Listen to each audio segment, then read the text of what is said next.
out of bed this instant. And turn it on. Glenn, Angel, and the Flying Dutchman. The Big Show on Kiss 92. Good morning, Singapore. Welcome to the biggest and best breakfast show in the world. Actually, we're not really that big today because it's the smallest it's been in a long time. This is true. It's just Angel, Shalini, and myself, and now we've been joined by Frida. Yes, so we have 4. Sometimes we have 8. Yes. So we are quite small in comparison to our fuller days. We're actually missing FD and Daphne. Yeah, actually. very much. Huh? Very much. Yeah. It's time for them to come back, don't you think? I think we need to see a psychologist as a result of this. And so, how apt that we have Dr. Geraldine Tan from the therapy room with us. Good morning, Jerry. Good morning. I don't know how you're so smooth with everything, you know. You know what my middle name is, right? Smooth. Glenn Smooth Ong. Yeah. Is this the first time you're hearing this? I don't think so, but I think everybody is laughing in their cars now. She doesn't know what to say now. Okay, so today we're talking about examination stress, right, Jerry? Yes, anxiety. It is the period for exams now. We've got the O-levels next week. Their written papers start on Thursday. They're done with all their oral exams and all that, but their written papers start next Thursday. So there's the PSLE that's on, and then there's the N-levels coming up. It's going on. The last paper is it? on the 10th of October. And then the O-levels? Then the O-levels, their written paper starts on the 19th of October, and that's usually the start to all the main written papers. So what's going through the minds of all these students who are preparing for the exam, Jerry? So they have the national exams, you have the usual end-of-year exams, and especially for those that are taking the national exams, they just finished their prelims, so the mock papers, and some of them did okay, some of them, didn't do so well. So many of them are panicking. They are feeling the stress and the pressure of the impending, well, I wanted to say impending doom, because that's what they feel. It is quite dreadful.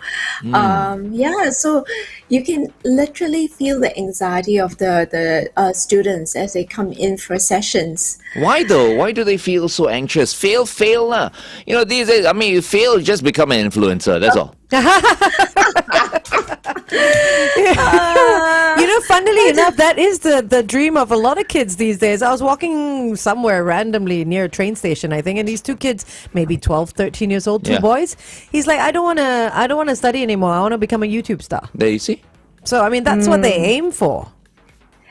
Well, not everybody. So some of them, it could be the fear of failure. So some of them still have that fear of failure. Some of them, they have expectations placed onto them. Yeah, so the family or the parents, or they don't want to disappoint a teacher. Or they have dreams. So if it's not an influencer, it could be dreams of going into a certain faculty. And that faculty might require you to have a certain result or certain standard. And they're worried that they cannot attain that. So some of them do have perfectionistic traits also. Do you agree that a fear of failure is a lack of preparation?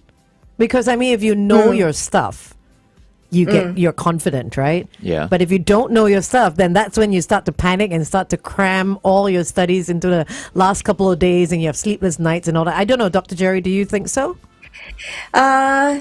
It contributes if you feel unprepared or if you don't prepare enough for these students, because there are some that go into the exam hall and they're not prepared at all and they can't be bothered. But for these students, preparation does help. But what happens in anxiety is that even if they study, nothing goes in because they start to panic, right? And they go, but I've read this page for 3 times, and that was legit one of the students that complained, and I cannot understand anything at all. And you see the desperation in the poor student's face, right? You go like, but I can't. And you go, okay, what else can we do? So it is the anxiety that takes over the Correct. student. And sometimes just kind of like blackout mental as a block. result of that. Yeah. You know what I mean? Yeah. You may be very prepared, but you get there, you sit down, you look at the paper, and boom, Everything goes. Everything goes. Yeah. Okay, let's continue to talk to Jerry on the Big Show TV. Up next, Boys Like Girls. This is Language on Kiss 92. All the great songs in one place. Yeah, I've had those moments, studied, and then when you get there, because of that anxiety, everything disappears. Correct. And you're like, but I just read about this yesterday. How do I not know this? How can we get rid of that anxiety? Xanax. Without drugs. Oh, without drugs. Yes, without drugs. No, yes. So the body is all tense, right? So some of the physiological symptoms that when you sit in the exam hall and you're looking at the paper, so you've described blanking out. Some would feel maybe sweaty palms, sweaty feet, dry mouth, blurred vision even, because they're so stressed they cannot see. They say, I can't see anything. So they put their faces really, really close to the paper because they are desperately trying to see something, right? Or they get more physiological symptoms would be like your headaches, your diarrhea. So sometimes you have students that are running to the toilet so many times, and they get more and more desperate each time because they think that they are losing time. So for these students, we probably would need to teach them relaxation techniques that they can do in or at the exam hall itself. So that's quite difficult. So we want to try and prevent that from happening also. What about things like undiagnosed disorders, things like dyslexia, ADHD, and other ones that the names for? Undiagnosed, they're sitting there at their papers, the words are floating around, or they just can't focus and all that. And how do parents spot these things? Because all this leads to anxiety, right? Because things Correct. just don't make sense. Yes. So, yeah, excellent, right? That you brought this up, because many times after an examination, parents start to get desperate, or they are alerted that my child might have a problem beyond the lazy, beyond the didn't study, and they start to bring the students or their children for testing. So that's when we realize, some of the children have ADHD. So it makes it difficult for them to focus for long periods, and they need certain techniques to learn or to manage the paper. Sometimes they have dyslexia, dyspraxia, especially those with very bad handwriting, motor skills issue. So it could be different disorders that are preventing them from performing to their standard, because they're not showcasing their potential. So for those, testings would be required so that they can get accesses, what we call accesses during examinations. So extra timing, maybe a quieter room, maybe even a bigger font size. That means a test paper with bigger font size. Okay. Panic attacks, anxiety attacks are just the absolute worst. They are. Yeah. I mean, they Yeah. are, Yeah. especially when you don't know what to do to calm yourself down. Yeah. So what should they do? Meditate? Okay, so before the paper, many people just only focus on when I'm taking the paper. But many things would need to be done before you go and take the paper, besides studying. One of the big things that I often kind of nag the students are, please sleep. early. Please get adequate sleep. And they will go, oh, I've got no time. Or they would say, but I need to relax by playing my games. And they play late into the night. So they're not getting adequate sleep. So one of the things that I always nag them is please just sleep early. Without sleep, you're going to be tired. Your brain's not going to work properly. You're not going to be able to remember because memory does get impeded if your brain is tired, right? So we cannot just hope that we are young and our memory is all intact. But I mean, all this is well and fine if you are speaking to the kids and all that, you're telling them how to calm down and stuff. But it's also the responsibility of the parents, right? To be able to help their kids calm down and maybe not pressure them so much. Do you think that parents these days are more open to getting help for kids? Because during our time, it was more like, oh, you're just lazy. You need to focus more. You're clearly not putting your head into it and stuff like that. That's the typical writing on the report card would be, could do better if they focused, right? But nowadays, are parents more open to getting help for kids?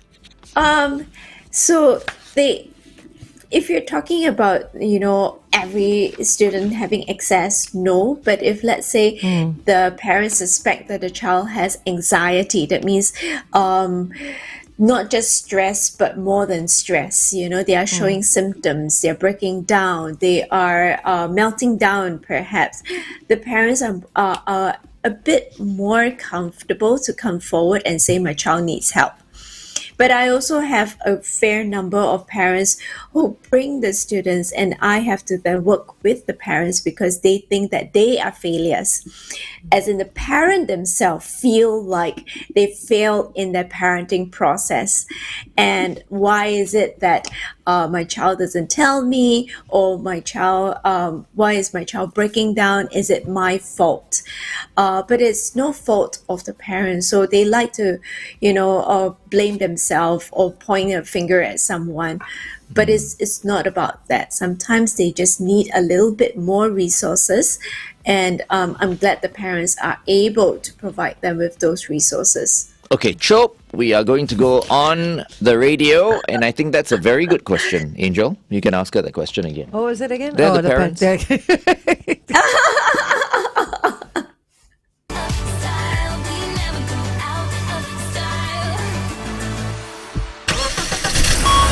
Kiss 92 traffic. Okay, on the BKE towards the PIE, at the PIE towards exit, an accident has been reported. Also on the PIE towards Changi Airport at Simei Avenue's exit, another accident has been reported. And finally, in the CTE tunnel towards the AYE, another accident has been spotted. This is after the Bukit Road exit. Avoid lane 4 if you're on that stretch. Wherever you are, stay safe.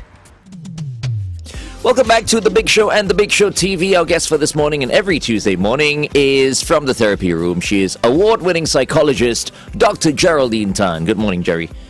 Morning. Good morning, Dr. Jerry. Today we're talking about exam anxiety because it is the exam period for every child in Singapore. PSLE, N-levels, O-levels. The regular exams as well. A-levels coming up, I think. Yeah, it should be as well. And as much as we were talking about how we can help kids maybe calm down, be more prepared, know how to focus better, we also need to help the parents because it's also the parents' responsibility to do their part as well, right? But isn't it because of the parents that the kids are stressed out? Because some parents are like some ambitious. Some parents are, but even the ones who, I guess so. It is sometimes. So I was very lucky. I just give you a quick example because my mom was not so ambitious. She wanted me to be a Catholic priest. So now that I'm a radio DJ, she is, she's... Yes. I've exceeded her expectations. Oh, right, okay. Or maybe not. Maybe not. It depends on how you think. We need to speak to your mum about that. At least she's having allowance now. If I became a Catholic priest, there will be no allowance for her. You'll be taking money from her still. Exactly. People will be having to give me money. Eh? Yes. Okay, anyway, I just wanted to say that. You digress. Okay. So, Dr. Jerry, how do we help parents with their anxiety as their kids go through exam fever? Yeah, so a lot of the parents wants to know what can they do? Because they do feel very helpless. And most of the time, besides the younger ones where they still can hover, there's no way to hover around a teenager. And try telling a teenager, nagging a teenager, go and study, is virtually impossible. They will throw the temper at you. So the parent does feel quite helpless, and so what we do is sometimes I will ask the teens, right? And what would you like your parents to help you with? How can they participate during this period of time? So some of the parents or some of the students are comfortable with, parents calling them out for meals, which is really good because it helps to pace the child. Because you can't sit at the table for 24 hours. You do need to take breaks. And these students tend to take breaks by just going on their phones. So it's great that they are, yanked out of their seat and then brought to the dinner table or the meal table and just sit with everyone. Or sometimes we advocate for them to go walking. So just for a walk, for exercise. And they permit the parents to just have a walk with them, which is nice. The parent don't need to talk too much. So sometimes they just want to be quiet, but just having that presence of the parent is good enough. I think times have changed, Jerry. I mean, kids these days seem to be so much more vulnerable. Like when we were kids, right?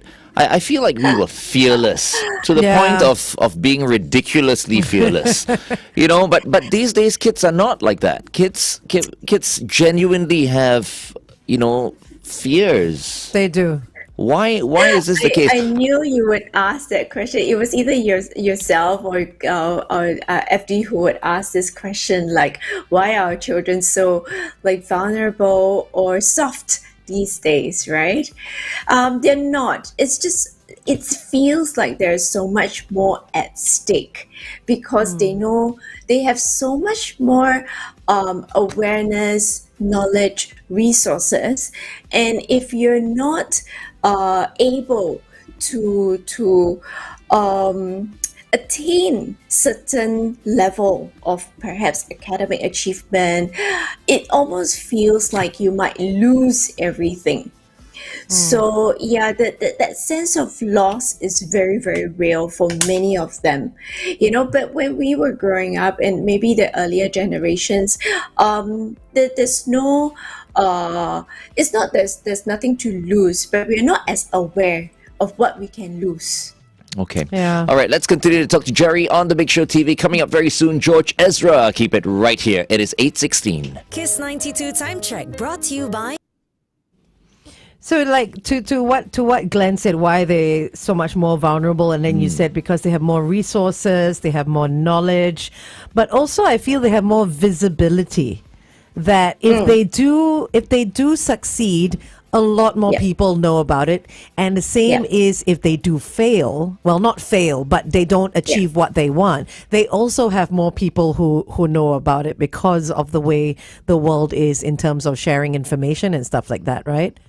That's a very, very good perspective. It is true. So a lot of times, even it's not just the after, that which means the results that are obtained. It is the during, because when they are studying, you've got the students who have Telegram channels, Discord channels, IG channels, and they are posting what they have studied, what they have completed. They are soft bragging, humble bragging. Oh, I've done all these, but I don't know the answer. Have you done it already? And then for those that are a little bit slower, they cannot catch up, they feel like, oh my goodness, my friends have done so much. What have I done?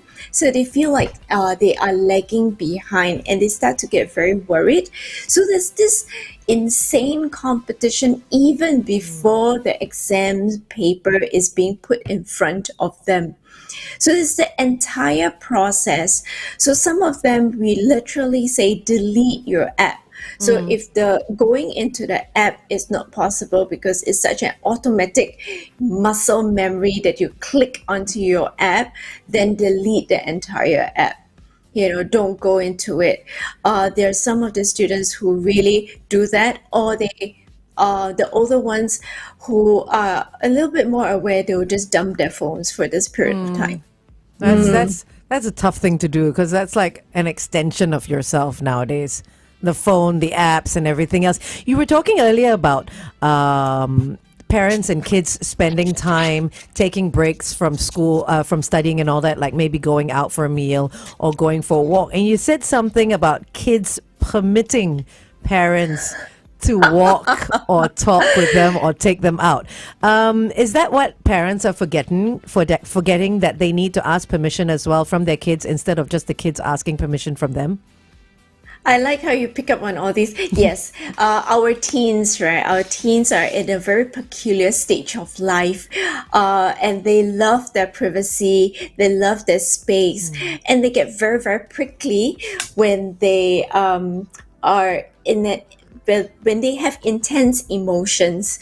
So parents forget that they are no longer children, and they forget that their children need privacy.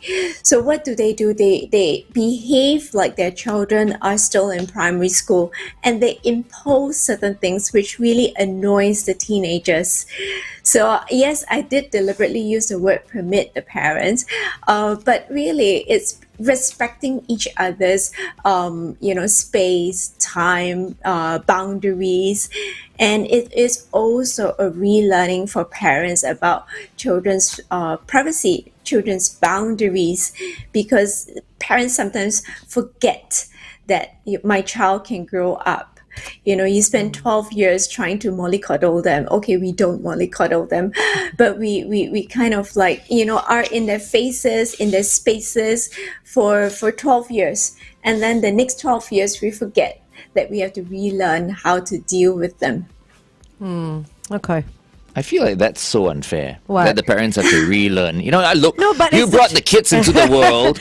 You set the rules up to a certain point. If you're like 18 to 21, yeah, okay. You're thinking straight and all that. But if you're a kid between 12 and, let's say, 15 or something like that, you just live by my rules. It's as simple as that. No, but I think as much as the parents have to relearn, the children have to relearn as well. Absolutely. But 18 to 21, that's hardly a grown-up. That's No, the but worst time you make your decisions. But I feel like if I had a kid, which I don't, if my kid was between 18 and 21, I would then be dealing and talking to my kid Like in a an more adult. adult way. Loosen the But strings a bit. anything before that, look, you're a kid, all right? You listen to me. I think it's very, very different these days. I mean, even with my kids as well, I tend to not want to discipline. I just listen. When they were, and they're no longer having exams and stuff like that. And they were always like, oh, I don't know how I'm going to do this and stuff like that, and I try and tell them things. I don't know things about history or geography and stuff like that, but I would tell them things like go and watch a movie about the story of the Cold War or something, and put that movie in your head because words stick less than pictures, right? Yeah. So, I don't know. That is why also Glenn doesn't. In a have while, children. we're going to get Nianjo in as well. Yeah, 'Cause, and you're going to join the conversation. Nianjo has kids, right? about You got kids, right? How bro? old are your kids, though? They're very young, though, right? I assume, no? P3. P3 yeah. and Can. just P3. Okay. We're talking about examination stress today. P3 doesn't have exams yet, I think. When do the exams start for your 9-year-old? They rebranded. There is some kind of an assessment happening soon. He's some kind of he's like the parent that takes a hands-off role. You're like, something is happening. Nianjo's on, can you Yeah. adjust his Yes. mic, his camera just a little? Okay, awesome. You Hello. go. Yeah. Hello. So We just thought we get you involved in today's session. first time. Oh, please, Yeah. Dr. Oh, Jerry meet yes. Nianjo meet Yes, Dr. hi. Jerry. We've met. mean, It's I- just Yeah, that yeah, yeah. it's the first time we are all on screen together. Yes. How Yeah. awesome! That's the advantage when FD is not around. Oh, Are you? So you have a 9-year-old boy or girl? Girl. Girl. Okay, Yeah. and she's when do her exams start or her assessments start? blank look. Okay. I love it. Okay. Now you see I hands think off I'll be approach. like Hands- Nianjo by hands my off But it's bed. happening in October. October, which is just next month. Yes, 2 weeks there away. was some fervent and exciting exchange with the various teachers. Which- this one how? What, this one is in this child? How? No, this homework, this schedule. Yeah, Right, Kids are okay. as busy as adults. They are. So we're talking about exam stress Yes. and anxiety more so. Yeah. Does your daughter face that at all, or is she feeling that now? Do you feel like she is? I think this is the first year where she's been getting, this kind of hidden assessment, Tests. right? Yeah. And then I mean, it feels as a parent, an involved parent, I say, there's a step up in terms of expectations for school versus, it used to be quite fun, primary 1 and 2. So 3, I think there's a bit of tension. So sometimes she comes back a bit frustrated. It takes a while to get her to tell Calm down what's or going tell- on. right. Yeah, that sort of thing. It does build up a little bit. Oh, wow. No, I understand. At So, 9. so it's like, a lot of the time I keep on thinking it's the parents who are putting pressure on the kids. No, not Actually, me, it's not me. the schools. Yeah. It's the society. It's society as But well. what about the schools? Jerry, Yeah. do you think there's an issue? Do you think schools are are the ones who are putting, extra stress on the kids? Let's go on air and find that out because we only have 20 seconds. left. Okay, Yeah. Angel will ask that question Okay. because I don't want the schools Sure. to look at me in a No, bad I way. have no problem asking the question. Thank you very much. Because, I love to be loved. Okay.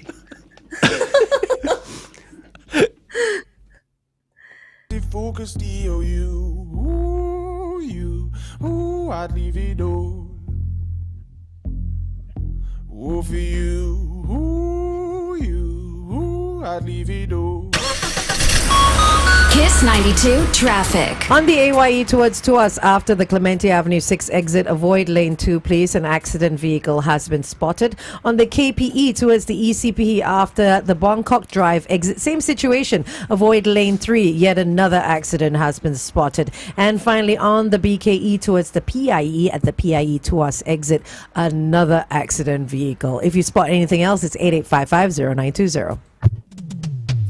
Good morning and welcome back to The Big Show and The Big Show TV. Our guest for this morning is Dr. Geraldine Tan from the Therapy Room, and our next guest coming up is Lee Nianjo, of course, who is the Senior Transport Correspondent at The Straits Times. We've asked Nianjo to join us in our conversation with Jerry this morning because he's got kids as well. Your kids are primary school? I have one in primary school, the Yeah. other one that is not in primary school yet. All right. Yeah. And I was Okay. just asking Jerry if she thinks that schools are the ones who are pressurizing children.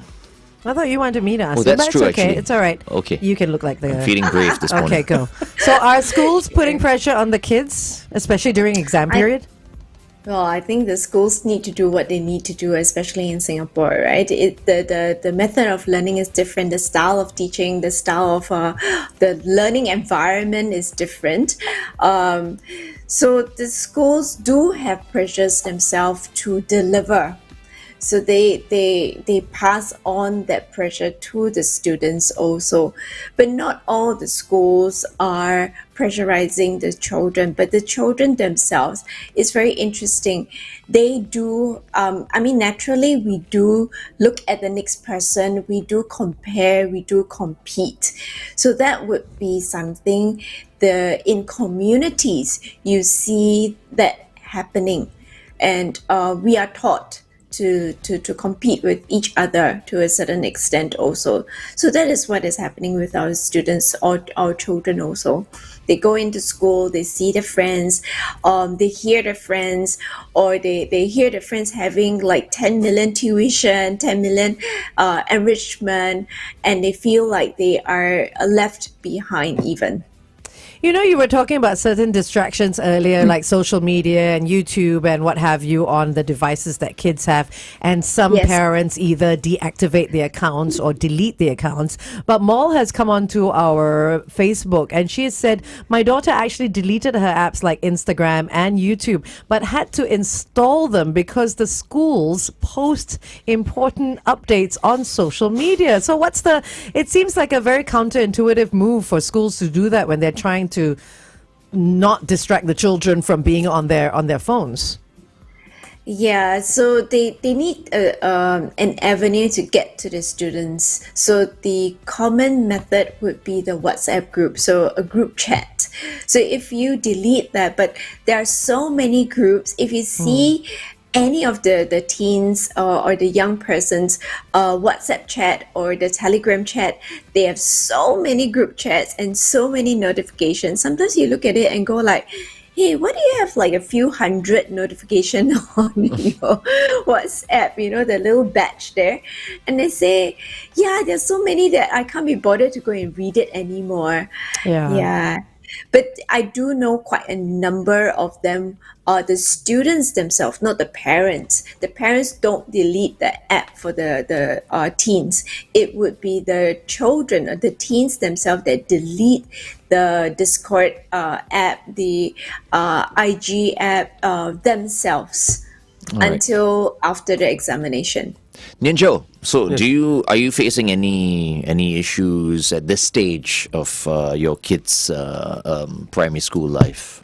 I think it's a mix of academic work as well as just I think the development of the child. I mean, I see that she's learning like things she wants to do in school as well. The CCAs and all that on top of the exams or the assessments. And it's interesting to kind of be part of it, but also it's sometimes as a parent it can be quite worrying in terms of how much time do you actually need in a day to do work? You finish work, you come back, she's also doing her work. Yeah. And she's all of 9. But does she tell you Yeah. that she's feeling stressed out, or I think once in a while the it's not in sync. Then you feel that she's really down or she gets frustrated. It shows, It right? shows, yeah. And just as after a long day's work, adults do that. What more a child? 9 Yeah. years old. My I goodness. want to be asking Dr. Jerry on the Big Show TV how we can console and ease the stress on our kids. She'll be answering that question on the Big Show TV. In the meantime, here's Marshmallow featuring Dove Cameron. This is Other Boys on Kiss 92. So what can parents do, Jerry, to ease that stress, to console them? So one thing I always tell parents is don't be an extension of a tuition teacher of the school. So a parent, you put in the boundaries, but you also do so many other things with your child. So don't just sit with your child and say study, do the next paper. That's not being a very fun parent and not being very effective as a parent also. We look after their basic needs, their food, their sleep, and all the other areas of their themselves. So continue to do that. I love it when parents, play with their children. So it doesn't mean that if they are studying for examination, they cannot go out for a game of badminton or bowling or something or other. A frisbee, I think that's also very trending. So I would encourage the family to play together. That would be a very nice balance for the child, and the child would understand that I don't need to study 24/7. Having meals with the child. Food is a very big thing in our community, so having food together would be very fun. But also boundaries, or not boundaries, but knowing your child. I think then this one I will ask Ninjo, do you know whether your child is a visual learner, an auditory learner, or a kinesthetic learner? So there are 3 different It's a good thought, right? Yeah. Yeah, so I've visual heard of that learners, before, yeah. auditory learners, or kinesthetic learners, because sometimes we just make them sit and we do papers, or we make them sit and read their papers.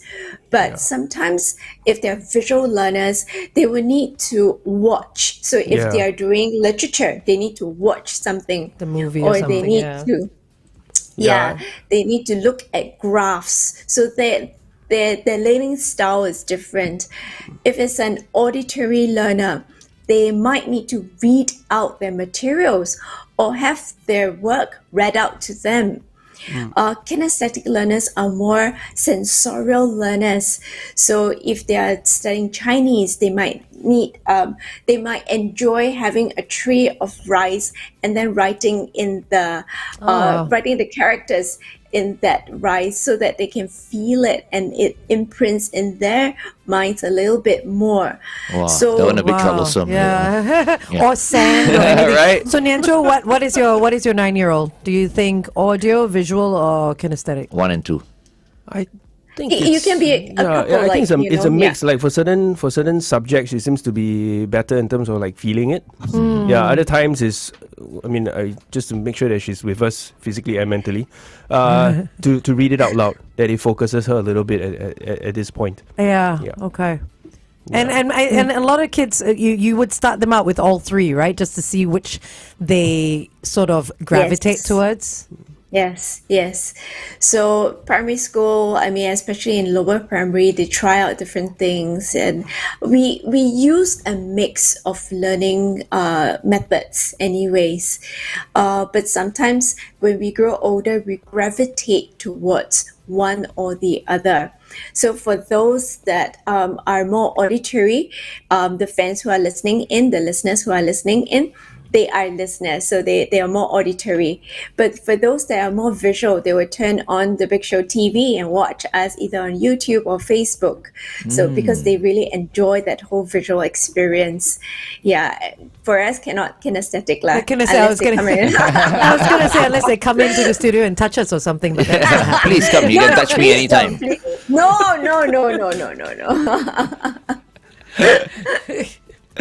Okay, brilliant. That Okay, was fantastic. Yeah. Jerry, any last words? Yes, a little quote. So this one is from Winston Churchill, and he says, "Success is not final, failure is not fatal. It is the courage to continue that counts." So 加油, all the students out there, you will be okay. All right. I almost feel like, sorry, that was my mistake. I want to end it when we finish this song. Hello, okay. Yeah. How I'm feeling How now. about that? Sure. Okay. Yeah. All right. So after this song, we'll go on air and then we'll just wrap up the Okay. the I'll the do it topic. again. Yeah, we'll do. Yes, But in the meantime, please. let's find out because Nianjo is here. Yeah. So what are we going to be talking about today, Nianjo? Two things. I started out with yesterday there was an announcement about our bus fares and MRT fares are going to go up. Right. So there's that part of it. Is, what's new? Everything is going more expensive. Yeah, but the other thing is also like this morning. I actually had a parent who texted me about having some problems in school, but not so much for exams, but because the school bus has gone missing. What do you mean the school bus has gone missing? With all the children inside? The school bus gone missing, some and parents are children. hoping. They're like, yes. Yeah, but not. do you mean? Yeah, so I think it's a continuation of problems we've had with the school bus business. Yeah. And I'm looking at it as a business where operators are maybe not holding their end of the bargain or the contract. Or lack of manpower as well, right? I I- mean, like, how does a bus go missing? That's how I started thinking there's lack of manpower, but I think it's a management and it's a business topic, because if you are committed to that job, Yeah. you're gonna staff it properly, Of course. do the work. Yeah. Right. So what I've heard so far is, because this is for international school, by the way, which has a different timing. Yeah. Different. The calendar is slightly different. They've Yeah. moved into their ECA or the co-curricular activity I just started, and the operator is fumbling. Ooh. Oh, wow. So according to okay. this particular parent says that he just heard that there were kids that were reaching home after 6 p.m. when school ended at 4. Wow. Yeah, That so- is scary, man. So they've been brought around the island. Others dropped off at MRT station and says, make your way back. No, what? When they're Yeah. committed to dropping them at home? Yeah. Wow. So I mean, this is like for investigation, I guess, for my part to be the nosy one. And how old are these kids, though? I mean, like, So you're seeing. because this is an international school, we don't have the full details Yeah. yet, but Yeah. they can be as early as, well, the equivalent of primary 1, primary 2. That's bad, all the man. way to High late school, teens. right? This Yeah. is so un-Singaporean. Especially talking about, some of these expatriate Yeah, parents for and all sure, that. It's yeah. going to have such a bad impression of this country. I think these things never it's happen actually here. a bigger. It's not just expatriates these days. When actually there are more and more international school is just seen as another way of the academic route. Right. Yeah. Right. So it's it's not limited to just people who are not citizens. Yeah. In the Yeah, past for it sure. was, huh? But Yeah, it now used they're to going be. with a different curriculum. Yeah. Yes, for sure, Exactly. yeah. Okay, stand by, Jerry. We're going to Yes. end off with you on air. So you might have to repeat your last words again. Or repeat your last words. Okay, here we go. If you were wondering how I'm feeling now, I'm wondering how you're feeling now, Louis. Louis Capaldi there with How I'm Feeling Now. You can catch his special on Netflix. I don't know whether it's still on Netflix, but the same this guy name. has all kinds of issues, Jerry. I think he needs your help.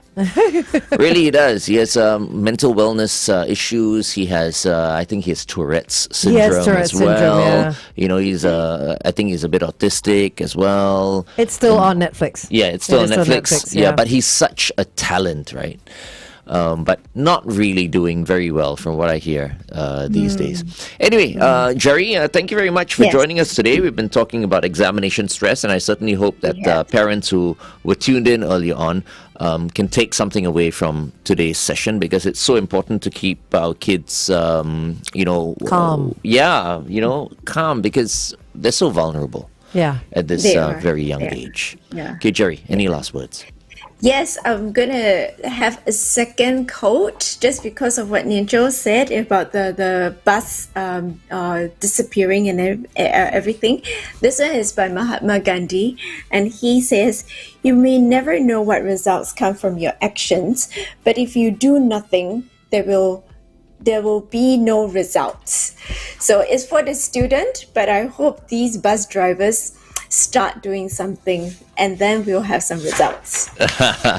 Okay, thank you very much, Jerry, for joining us. Okay, I'll see you all next week again. You take Bye-bye. care. Thanks, Dr. Jerry. All right, we were speaking to Nianjo on the Big Show TV for the benefit of those people who are tuned in right now on the radio. And since Jerry already mentioned disappearing buses, well, it wasn't really disappearing buses, but Yeah. tell us a little bit more. Yeah, so I was saying that this morning I actually got a message from one of these parents that I've reached out before, and this is about a situation that's happening in an international school, where there are buses, or rather he's heard of children, right, like his kids' classmates and schoolmates, right? They were reaching home after 6 p.m. because of there was co-curricular activities and all that. But Yeah. the classes supposed to, or the sessions and trainings and sports and whatnot are not supposed to have. They should be home So at about, late, I don't know, yeah. 5. Yeah. It ends at 4. Yeah. Okay. So something is wrong. And then he's also mentioned that he heard of instances where the kids were getting dropped off at MRT stations, like find their way back. That's highly irresponsible, though. I mean, Yeah. the bus drivers are like teachers, where they're responsible for the kids as soon as they leave school, right? Yeah, and then there are structures put in place to prevent this sort of things, because the buses for these schools, they are supposed to have attendance Yeah. Okay. on board. Yeah, Yeah. this is and for everybody to understand the context, is an international school in terms of the age group range, right? You have kids that are in, which will be equivalent of primary 1 or so, all the way to about 17, 18 years old, and they're not all foreigners. No, of Right, course, yeah. because this is open to everybody. Yeah. You know, Okay. after primary school, you can enroll. So there's all this different. It's a very much a more diverse mix of kids, Yeah. different sort of setup as well. And but as a parent, or as a child for that matter, right, getting, I assume, brought around the island and getting home late. Yeah. I think it's Yeah. pretty distressing. Yeah, I mean, Very. getting dropped off at an MRT station and telling them to find their own way home, that's Yeah. ridiculous. I feel like this is very un-Singaporean. No, yeah, it Very. shouldn't happen at all. We need to complain to the Ministry of School Buses. Who's in charge of this one? Transport? I don't know who's in charge. I of didn't mention buses. transport, you Na- mentioned education? transport. No, education maybe? It's I- a mix. It's a mix? yeah. Okay, of who? So we have transport, of course, Yeah. because that's the job. Yeah. But it's also that the management of schools, for international schools at least, right, it's kind of on the fringe, because on one side you're providing education, so MOE, yeah. but school buses also involve manpower So and all this.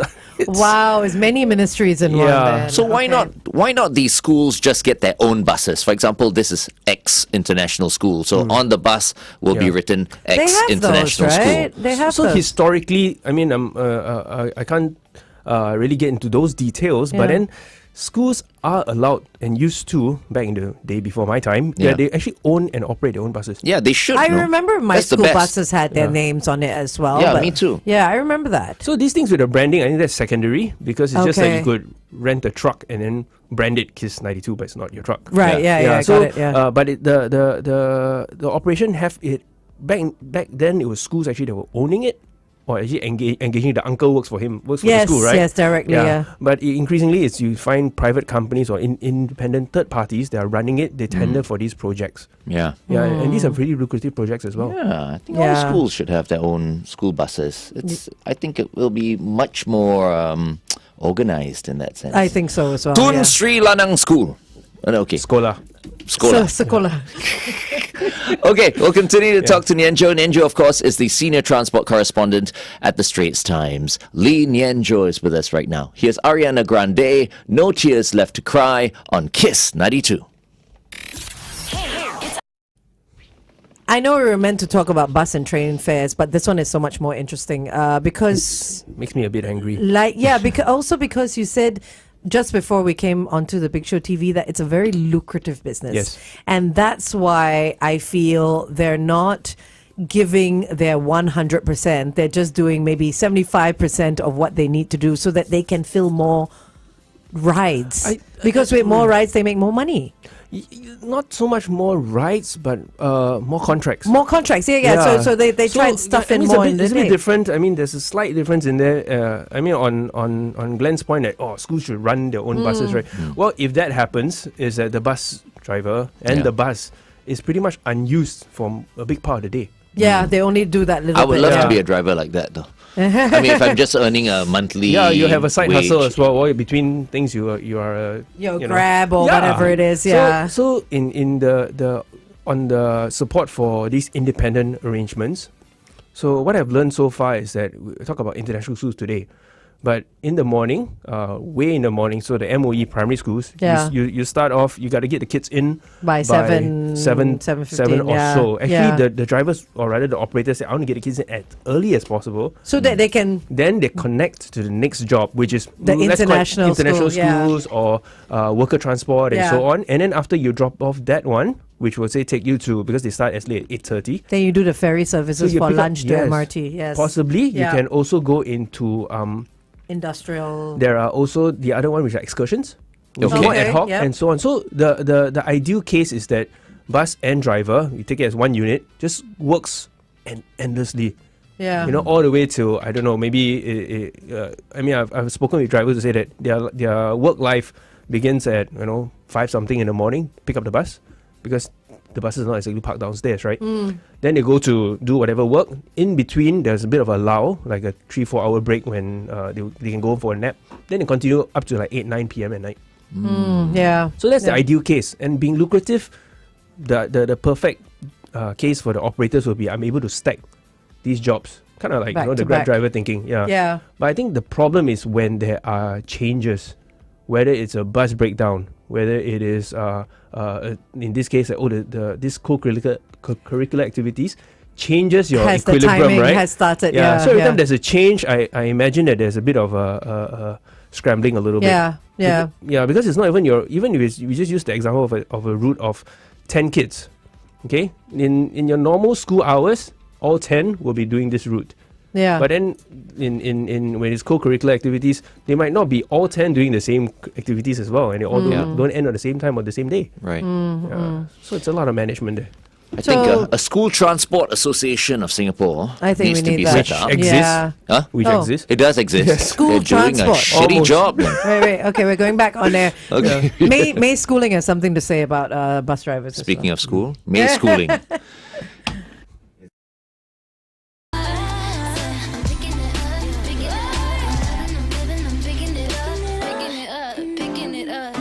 I'm living, so we turn it up. Ariana Grande, No Tears Left to Cry, right here on Kiss 92. All the great songs in one place. We have with us senior transport correspondent Lee Nianjo, and we've been talking about school buses. I think we'll wrap this very quickly, and then I just want to touch very very quickly as well on the rise rising in prices. in prices as well. Yeah, so 10 cents. So we've been talking about school buses and how they seem to be, not being unreliable and being accountable for, dropping kids off at home and stuff like Yes. that. And May Schooling says maybe it has to do with Singapore not having enough bus drivers. Is that a problem? I think this is what I started with when Yeah. I was investigating this topic. I mean, I've been on this for 1.5 years now, right? Thereabouts. Yeah, it's a gift that keeps giving. Yeah. But what I've learned is that there are not enough. But you need to apply basic economics here. Is that demand and supply, right? Then you get price.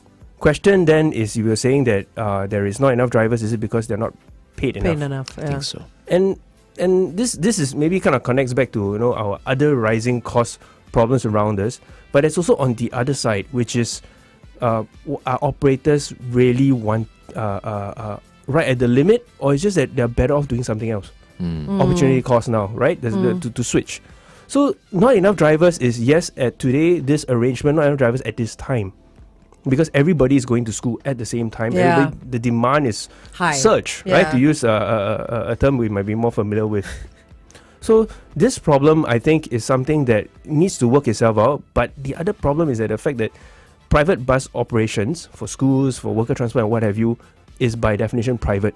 It isn't something where we have policymakers or an association. Yeah. At best is to say, hey guys, let's try to do this. Yep. But We if can't cannot, control it. You cannot, because who's going to pay the bills? Yeah. I don't know Yeah. about you, but when I was a kid, I used to take the NTUC van. Yes. NTUC school bus. Yeah. There were quite a number of, Yes, I of remember those, yeah. school buses. Yeah. They're not like buses, but they They're were like minivans small. kind of Yeah, thing, yeah. like a minivan. With Yeah. the sliding door. And it was always a pleasant experience. So I much remember fun, my right? aunt saying, Usually a "Ah, riot. Yeah, yeah, yeah. so much fun. Yeah, Yeah. and they used to run it so well. Yeah, so those operations have became absorbed into bigger operations. Like ComfortDelGro Bus, for example, used to be one of the bigger operators for school buses, and I think earlier this year reported that 4 schools that were under them, they didn't continue. Oh, Yeah. so they lost the contracts. I believe it's more a cancellation actually. They terminated. Yeah. Wow. Okay. So they pulled out or what? Yes. As in Oh. ComfortDelGro Yeah. pulled out. So I mean, back to it. I'm not faulting them. Like, oh, these operators are walking out on schools, right? But I mean, not completely at least. That not faulting them. But there is probably some kind of a demand, a pull from elsewhere that they can invest themselves in. Right. Yeah. Okay. Okay, this one we require government intervention. Right? Yeah. I hope so. Usually we don't like to get the government involved, No, but I think usually this when one we need have help, to. yeah. Yes, yes. We do need help, especially yeah. when it comes to the education system and I mean schools And transport. You know. Okay, sure. we need to invite Chan Chun Sing. Okay. That'll be a good guest to have on the show. Then. I think so too. Anyway, tomorrow we'll have Minister Edwin Tong on Coming the show. into the studio. Yeah, he'll be We on have it. all the ministers on the show because we have the hard questions for them and they like it. Okay, Ninjo, thank you very much. You can come in and join us tomorrow if you want. And we'll see you again next week. Yes, for sure. Yeah. Okay, take care, Ninjo. Thank you. Wake up. Glenn, Angel, and the Flying Dutchman.